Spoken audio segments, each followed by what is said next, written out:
रियाज साहब आए हुए हैं तो आगाज करें फिर। कैसे आपने बचत कैसे करनी है? हाँ जी बिल्कुल। महंगाई के इस दौर में आपने अच्छा तरीका निकाला है। वैसे एक तो आपसे स्टीविया के बारे में भी बात करते हैं और जानते हैं। पहले तो ये बताएं कि आपका रमजान कैसा जा रहा है?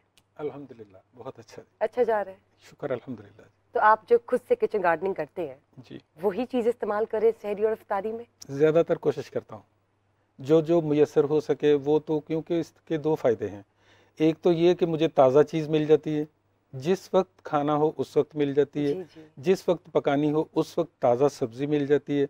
और सबसे बढ़ के ये कि बाज़ार से आपको पता है रमज़ान में महंगाई आसमानों को छूती है, तो हमें उससे बेनियाज हैं हम इस लिहाज से कि बाहर जाके सब्ज़ी और फल ख़रीदना अपनी मर्ज़ी से चले जाओ वो ठीक है, लेकिन जब सब्ज़ियाँ सर्दियाँ और गर्मियाँ दोनों की अपने घर में ही लगा के मैं कोशिश करता हूँ कि वहाँ से ली जाएं।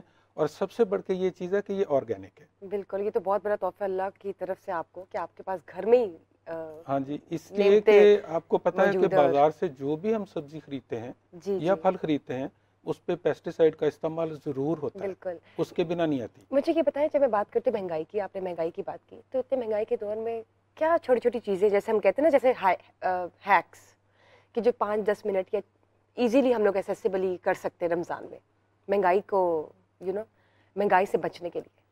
सादा खुराक सबसे पहले, क्योंकि रमज़ान का मकसद असल में तो ये है कि अपने वजूद को, जिस्म को फाका दिया जाए। और इसमें और अल्लाह ताला ने बहुत सारे फ़वाइद रखे हैं इंसानी जिस्म के लिए कि अगर इसको हमने उसी तरह सुबह को एकदम से इतना खा लिया कि शाम तक भूख ना लगे, तो मेरे ख्याल में रमज़ान का या रोज़े का फ़ायदा ख़त्म हो जाता है। क्योंकि हम जिस्म को अपने को फाका देंगे, इससे बहुत सारे जिस्म में ऐसे फजूल फालतू किस्म के वो हमारे सेल्स होते हैं जो ज़ाया हो जाते हैं और ख़त्म हो जाते हैं, और नए सेल्स जो हैं वो जिस्म में पैदा होते हैं, रीजनरेट करते हैं, ताकि वो हमारे जिस्म को एक नई नशो-नमा दे सके। तो सर, जब मैं बात करती हूँ स्टीविया की, हाफिज साहब आपको पता है ये स्टीविया प्लांट जो है ना, ज़ाहिर एक्सपर्ट है माशाल्लाह किचन गार्डनिंग में, तो ये हमें आज एक स्टीविया प्लांट के बारे में बताएंगे। जब हम वाइट शुगर की बात करते हैं ना हाफिज साहब, तो ज़ाहिर है वाइट शुगर सबके घरों में इस्तेमाल होती है। क्यों जी कारी साहब, मुफ्ती साहब, हम सब वैसे इतने रूटीन में हर वक्त वाइट शुगर, चीनी का इस्तेमाल करते हैं, लेकिन वो जहर है। मैं तो नहीं करता। Very good, I am impressed. लेकिन देखिए जो आदत से मजबूर है, वो वाइट शुगर तो आपको पता है जहर है, कभी कभार, लेकिन उससे बचने के लिए काफी लोग गुड़ और शक्कर का भी इस्तेमाल करते हैं। जी बिल्कुल। लेकिन जब हम बात करते हैं स्टीविया प्लांट की, तो उस पर चलेंगे।